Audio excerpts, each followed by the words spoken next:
আবারও ভারতীয় নিষেধাজ্ঞায় বাংলাদেশ, এই প্রসঙ্গটা নিয়ে আপনাদের সামনে কথা বলবো। ঠিক দুদিন আগে ভারতের পররাষ্ট্র মন্ত্রণালয়ের মুখপাত্র রণধীর জয়সওয়াল একটি সাংবাদিক সম্মেলন করেছিলেন বা পররাষ্ট্র মন্ত্রণালয়ের নিয়মিত বৈঠকের অংশ হিসেবে গত বৃহস্পতিবার তিনি সাংবাদিকদের সাথে কথা বলেছিলেন।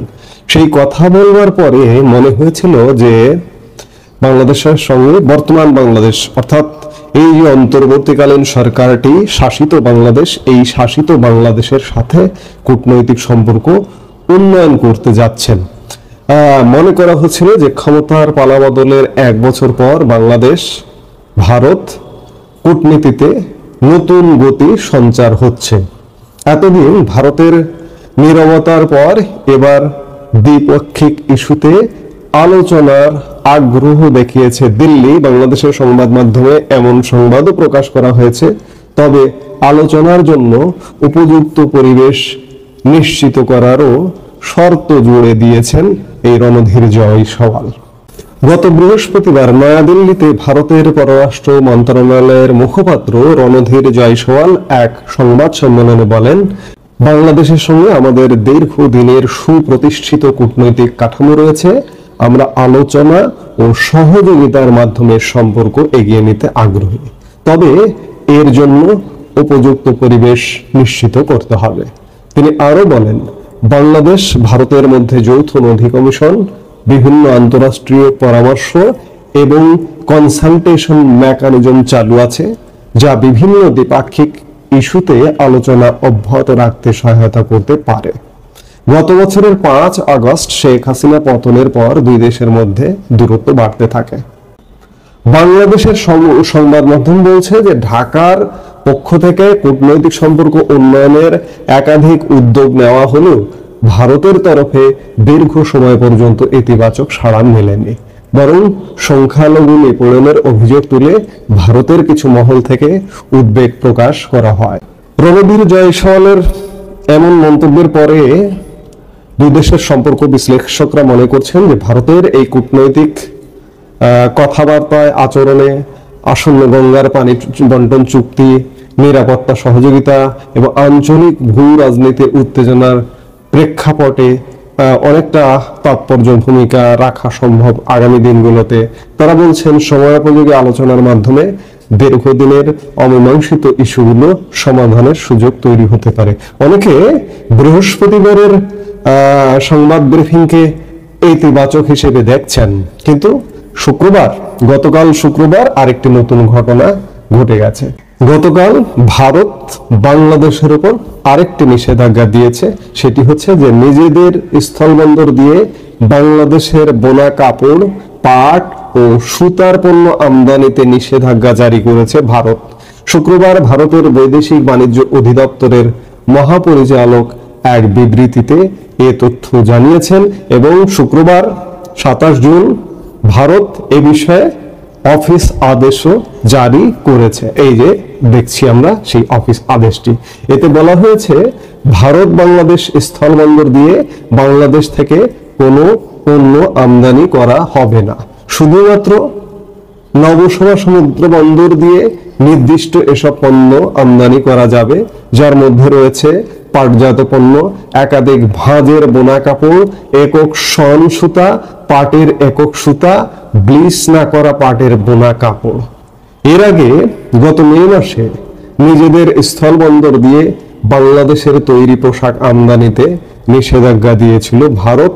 ওই সময় এই পণ্য শুধুমাত্র মহারাষ্ট্রের নবসভা এবং কলকাতা বন্দর দিয়ে আমদানির সুযোগ রেখেছিল দেশটি। বাংলাদেশ ভারতে প্রায় $700 মিলিয়ন তৈরি পোশাক রপ্তানি করে। স্থলবন্দর দিয়ে এই পণ্য আমদানিতে নিষেধাজ্ঞা দেওয়ায় এই খাতে বিরূপ প্রভাব পড়ার শঙ্কা তৈরি হয়। অর্থাৎ গত মে মাসে একটি নিষেধাজ্ঞা দিয়েছে, স্থলবন্দর দিয়ে ভারতে পণ্য রপ্তানি করা যাবে না। আবার নতুন করে আরো কিছু পণ্যের উপরে নিষেধাজ্ঞা দিল।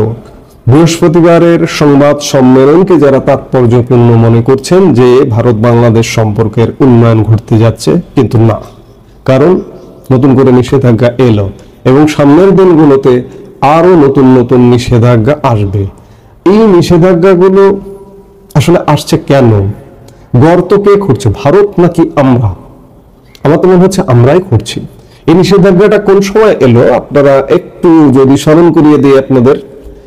কদিন আগে বাংলাদেশের গুম কমিশন একটা রিপোর্ট দিয়েছে। সেই গুম কমিশনের রিপোর্টে বলা হয়েছে যে বাংলাদেশের গুমের সঙ্গে নাকি ভারতীয় গোয়েন্দা সংস্থাও দায়ী। ভারত কি এই বার্তাটাকে ভালোভাবে নেবে? কোনোভাবেই নেবে না। আবার 3 দিন আগে বাংলাদেশের স্বরাষ্ট্র উপদেষ্টা লেফটেন্যান্ট জেনারেল জাহাঙ্গীর আলম চৌধুরী অবসরপ্রাপ্ত এক বক্তব্যে বলেছেন যে ভারতে ফেন্সিডিল উৎপাদন হয় বাংলাদেশে রপ্তানি করবার জন্য। এটি একটি আপত্তিকর মন্তব্য। ভারত এটিকে ভালোভাবে নেবে না। ফেন্সিডিল হচ্ছে কাশির ঔষধ। সেই কাশির ঔষধকে আপনি যদি নেশা জাতীয় পণ্য হিসেবে ব্যবহার করেন, আর আপনি আপনার দেশের মানুষ, বাংলাদেশের ব্যবসায়ীরা, মাদক ব্যবসায়ীরা যদি ভারত থেকে এটি আমদানি করে, ভারতের কি দায় তাতে? আঠা উৎপাদন হয় বাংলাদেশে জোড়া লাগানোর কাজে। সেই আঠাকে নেশা জাতীয় পণ্য হিসেবে বাংলাদেশে ব্যবহার হয়। আবার কাশির ঔষধকে নেশা জাতীয় পণ্য হিসেবে বাংলাদেশে ব্যবহার হয়। এর দায় কি ভারত নেবে? আপনি ভারতকে দোষ দিচ্ছেন যে ভারত শুধুমাত্র ফেন্সিডিল উৎপাদন করে বাংলাদেশে রপ্তানির জন্য। আবার বলছেন যে ভারতের গোয়েন্দা সংস্থা আমাদের গুমের সাথে জড়িত। এই সম্পর্কগুলো খারাপ আমরাই করছি, যার দরুন ভারতের সাথে আমাদের একের পর এক সম্পর্ক খারাপ হচ্ছে, একের পর এক নিষেধাজ্ঞা আসছে। এই যে পর্যায়ক্রমে একের পর এক নিষেধাজ্ঞা শুধু আসছেই, কোনো নিষেধাজ্ঞা কিন্তু উঠিয়ে নেওয়া হচ্ছে না, রদ করা হচ্ছে না। সামনের দিনগুলোতে এভাবে যদি আরো নিষেধাজ্ঞা আসে সবচেয়ে নিকট প্রতিবেশী দেশটির সাথে, তাহলে আমাদের কি কি ক্ষতি হতে পারে সেটি আমি একাধিক ভিডিওতে আলাপ করেছি। ভয়ানক ক্ষতির মুখে পড়ব। ভারত যদি আমাদেরকে তাদের পণ্য রপ্তানি বন্ধ করে দেয়, তাদের খাদ্যপণ্য, তাদের জ্বালানি পণ্য, বিদ্যুৎ থেকে শুরু করে ডিজেল থেকে শুরু করে বিভিন্ন পণ্য যদি রপ্তানি করে বন্ধ করে দেয়, তাহলে কি হতে পারে? একটু ক্যালকুলেশন করে চিন্তা করবেন যারা ভারত বিরোধিতা করেন। ইতিমধ্যে আমাদের দেশ থেকে তাদের দেশে আমাদের রপ্তানি এক প্রকার বন্ধ হয়ে গেছে। স্থল বন্দর দিয়ে আমরা রপ্তানি করতে পারবো না ভারতে, বিধায় আমাদের রপ্তানি বন্ধ। $2-2.5 বিলিয়ন বন্ধ হয়ে গেল ভারতের সাথে। আপনারা জানেন যে স্থলবন্দর রপ্তানির আগে গত মে মাসে আরেকটি নিষেধাজ্ঞা দিয়েছিল যে ট্রান্সশিপমেন্ট বন্ধ।